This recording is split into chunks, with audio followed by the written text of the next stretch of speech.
చాలా రోజుల క్రితం మా నాన్నకు నాకు మధ్య ఒక సంవాదం గుర్తొచ్చింది. మా ఇంటికి బంధువులు వచ్చారు.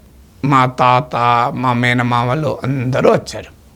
సహజంగానే ఇంట్లో దగ్గర బంధువులు వచ్చారంటే సందడి, మాటలు, అందరూ ఆనందంగా ముచ్చట్లు పెట్టుకోవడము, మా అమ్మ వాళ్ళకి కావాల్సిన భోజన ఏర్పాట్లు చేయడము చాలా హడావుడిగా ఉంది. నేను ఒక మూలలో కూర్చొని చదువుకుంటూ ఉన్నాను. సో మా నాన్న ఉండి, రారా అందరు వచ్చారు కదరా బంధువులు, ఈ తర్వాత చదువుకోవచ్చులే అన్నాడు. ఎప్పుడు చదువుకోవడం లేదా అని అడిగే మా నాన్న మొదటిసారి తర్వాత చదువుకోవచ్చులేరా రారా అన్నాడు. అంటే నేనుండి, నాన్న చుట్టాలు రేపు నాకు ఎగ్జామ్లో మార్కులు ఇవ్వరు, చుట్టాలు రేపు నాకు ఉద్యోగాలు ఇవ్వరు, నా భవిష్యత్తు చుట్టాలు డిసైడ్ చేయరు కదా అన్నాను. మా నాన్న ఉండి వాళ్ళు వెళ్ళిపోయాక పిలిచి, కాదురా నువ్వు అన్నది తప్పని అంటలేను, అర్జెంట్ ఉంటే చదువుకోవచ్చు, కానీ వాళ్ళు ముందటనే అంటావా అన్నాడు. నేను నవ్వుతూ, కాదు నాన్న మీరు ముందటనే అడిగారు కదా అన్నా. మీరు ముందటనే అడగకపోతే నేను వాళ్ళ ముందట, మీరు అడగకపోతే వాళ్ళ ముందట నేను చెప్పేవాడిని కాదు కదా, వాళ్ళ ముందట అడిగే వరకు నేను దానికి ఆన్సర్ చెప్పాను కదా అన్నాను. మా నాన్నండి వీడి తెలివి, సమయస్ఫూర్తి, మాటకు మాట జవాబు చెప్పగలిగే సామర్థ్యాన్ని చూసి ఆనందపడాలా, వీడి తిక్కను చూసి బాధపడాలా అని మా అమ్మతో అన్నాడు. మా నాన్న ఆశీస్సులే ఈరోజు నేను మాటకు మాట జవాబు చెప్పగలిగే స్థాయిలో, సమయస్ఫూర్తితో మాట్లాడగలిగే స్థాయికి చేరుకున్నాను. సో అందువల్ల మన జీవితంలో ఎప్పుడైనా గుర్తుంచుకోవాలి, what I believe, work is worship. అంటే పని చేయడమే ఆరాధన, పని చేయడమే మనకున్న ఒక తపస్సు లాంటిది. నాకు రోజు ఒక గొప్ప రచయిత, కవి రోజు ఫోన్ చేశారు. సో ఫోన్ చేసి, సార్ మీరు తపస్సు చేస్తున్నారు సార్ అన్నారు. ఆయన చాలా గొప్ప భక్తి పాటలు రాసిన కవి కూడా. సో నేను తపస్సు చేయడం ఏంటి సార్ అన్నాను.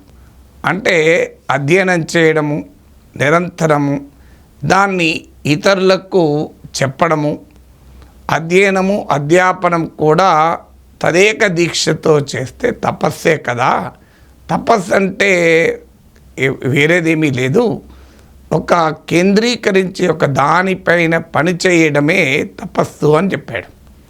చాలా ఎందుకు ఈ మాట చెప్తున్నానంటే, చాలామందికి ఒక లక్షణం ఉంటుంది, ఎలా మనము చేస్తున్న పని నుంచి ఎలా తప్పించుకోవాలి, for slightest of the reason కూడా దాని నుంచి డైవర్ట్ అవుతూ ఉంటాం. చాలా సందర్భాల్లో నేను చూస్తుంటాను. మా నాన్నమ్మ జపం చేసేది, రోజు జపం చేస్తూ చేస్తూ మధ్యలో టైం చూసేది, సీరియల్ టైము. ఎవరినో అక్కడ ఉన్న, అరే ఆ సీరియల్ బెటరా, టీవీ బెటరా అనేది. ఎందుకంటే జపం కంప్లీట్ అయ్యే క్షణానికి వెంటనే మళ్ళీ సీరియల్లో ఏదో పోకూడదు అని. నేను నవ్వుతాను, నానమ్మ నీ జపం దేవుని పైన లేకుంటే ఆ సీరియల్ పైన అంటే, ఏ పోరా నువ్వు అట్లా అంటావు, దేనికి అదేరా అనేది మా నానమ్మ. సో ఎందుకు ఈ మాట చెప్తున్నా అంటే, మనకు చాలా పెద్ద సమస్య ఏంటంటే కాన్సన్ట్రేషన్. మీరు తల్లిదండ్రులు అడగండి, పిల్లల్ని అడగండి, నేను చాలా స్కూళ్ళు తిరిగి అడుగుతుంటాను, ఏంటి మీకున్న అతిపెద్ద సమస్య అంటే, సార్ దేనిపైన కాన్సన్ట్రేట్ చేయలేకపోతున్నాం, ఎక్కువసేపు ఒక దాని మీద దృష్టి పెట్టలేకపోతున్నామని. మరీ ముఖ్యంగా చదువు మీద దృష్టి పెట్టలేడు. సినిమాలో 2.5 గంటలు కాన్సన్ట్రేషన్తోనే చూస్తారు. ఎక్కడ బోర్ కొడుతుందని మధ్యలో టీది అయిపోతారా, ఇంటర్వెల్లే వెళ్తారు. సో నాకు కేంద్రీకరించలేకపోతున్నాను ఏ ఒక్క దానిపైన అనేది నిజం కాదు. అదే నిజమైతే సినిమాలో ఇంటర్వెల్ అయ్యేదాకా 1.5 గంటలు ఎవరు కూర్చోరు. బయటకు వచ్చి టీ తాగడమో, చిప్స్ తినడమో, బయటకు వచ్చి స్వీట్ కార్న్ తినడం చేయాలి కదా, చేయరు కదా. ఎందుకు, విరామంలో ఇంటర్వెల్ టైంలో కూడా సగం మంది లోపలే కూర్చుంటారు, బయటకు రారు. అంటే అర్థం ఏంటి, అన్నిటిపైన కాన్సన్ట్రేషన్ లేదు అనేది నిజం కాదు. ఉండాల్సిన తమకు ఆసక్తి ఉన్న దానిపైన, ముఖ్యంగా ఎంటర్టైన్మెంట్ పైన బ్రహ్మాండంగా కాన్సన్ట్రేషన్ ఉంటుంది. లేనిదెక్కడ అనేది ఉపయోగపడే ప్రొడక్టివ్ యాక్టివిటీ పైనే ఉండదు. అందువల్ల అందుకే మనము ప్రతి అందులో ఈ ఆధునిక కాలంలో మొబైల్ ఫోన్లు, మనం సీరియస్గా వర్క్ చేసుకునేటప్పుడు మొబైల్ ఫోన్ వస్తుంది, లేకపోతే విధవ మెసేజ్లు, దానికి ఒక నోటిఫికేషను, అది టింగ్ టింగ్ అని అంటే అబ్బో వీడు చాలా గొప్పోడు, పాపులరు, వీడికి ఎక్కలేని మెసేజ్లు వస్తాయని పక్కోడు అనుకోవాలి.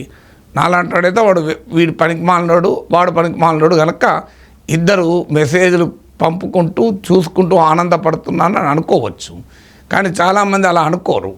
సో ఏదో నాకు ఇన్ని మెసేజ్లు వస్తున్నాయంటే నేను ఎంత గ్రేట్ అని ఇతరులు అనుకుంటారేమో అని భ్రమలో ఉంటారు. అందువల్ల ఆ మెసేజ్లు టింగ్ అనుకునే చూస్తారు. సో ఈ మెసేజ్లు ఏమొస్తాయి, ఎవరి 5 నిమిషాలకు మెసేజ్ వస్తుంది. దీంతో పనిచేసేటవాడు అటువైపు దృష్టి పెడతాడు. అందుకే మనిషిని కాన్సన్ట్రేట్ చేసి పడేయాలి అనేది కూడా ఇప్పుడు ఒక పెద్ద సైన్స్ అయిపోయింది. దాన్నే అటెన్షన్ ఎకానమీ అంటారు.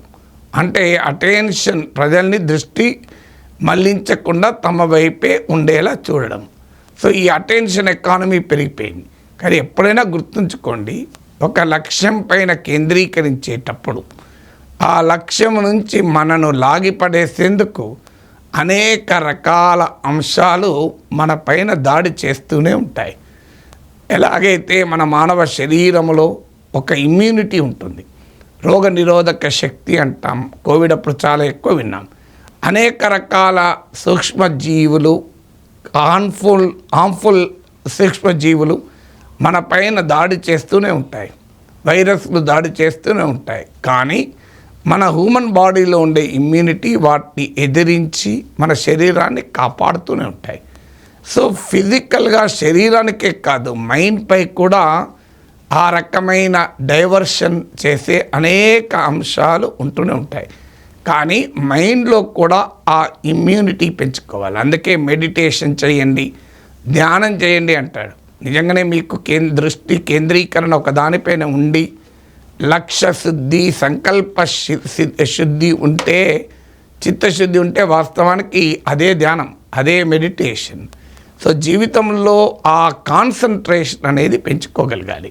ప్రతి చిన్నదానికి డైవర్ట్ కావడం లక్షణంగా ఉండకూడదు అని చెప్పి మా నాన్న వారించింది తప్పని అంటలేను. మా నాన్న వారించింది నిజం. ఎందుకంటే చదువుకోవడానికి మరో సమయం ఉంటుంది కదా, చుట్టాలు రోజు రారు కదా.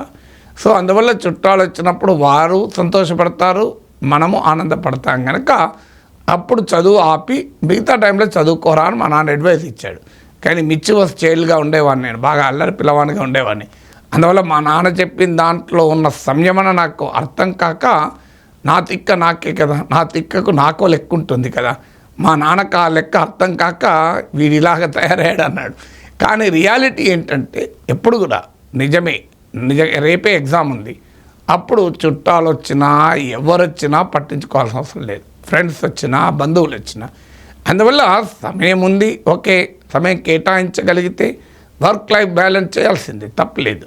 కానీ వర్క్ నుంచి డిస్కనెక్ట్ కాకూడదు, డిస్జాయింట్ కాకూడదు, డిస్ట్రాక్ట్ కాకూడదు, ఎట్టి పరిస్థితుల్లో డిస్ట్రాక్ట్ కాకూడదు. అందువల్ల ఆ రకమైన పర్సనాలిటీని మనం సాధన చేసి డెవలప్ చేయాలి. దానికి ఏకైక మార్గం ఏంటంటే మనం చేసే పనిని మనం ప్రేమించాలి, మనం చేసే పనిలో ఆనందాన్ని పొందాలి, మనము చేసే పని నిన్నటికన్నా ఈరోజు బాగుండాలి అనే తపన పడాలి.